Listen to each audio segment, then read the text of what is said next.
Hi అండి. నమస్తే అందరికీ. కొంతమంది పేరెంట్స్ అయితే పిల్లల్ని అడిగినా సరే వెంటనే కొనిచ్చేస్తారు కదండి.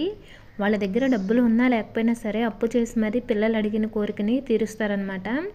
కానీ ఆ కోరిక తీర్చడంలో తల్లిదండ్రులు పడిన కష్టం అనేది పిల్లలకి తెలియచేయాలండి. అలా తెలియచేసినప్పుడు పిల్లలకి ఆ వస్తువుని ఎలా ఉపయోగించాలి అనేది కూడా తెలుస్తుంది. ఎందుకంటే ఇంత కష్టపడి కొన్నారు కదా మా పేరెంట్స్, దీన్ని జాగ్రత్తగా కాపాడుకోవాలనేసి ఉంటుందన్నమాట.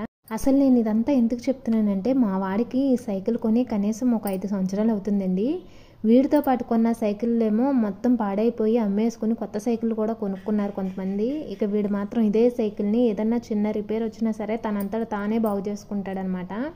క్రితం రోజుల్లో అయితే అర్థం చేసుకునే భర్త రావాలని కోరుకునేవాళ్ళు. ఇప్పుడైతే అర్థం చేసుకునే పిల్లలు పుట్టాలని కూడా కోరుకోవాల్సిన పరిస్థితి వచ్చిందండి. అలా తయారయ్యారు పిల్లల్ని చూస్తుంటే. వాళ్ళు అడిగింది కొనపోతే ఏది చేయడానికైనా సరే వెనకాడట్లేదు పిల్లలు. ఆ విషయంలో మేమైతే అదృష్టవంతులమే అని చెప్పుకోవాలండి.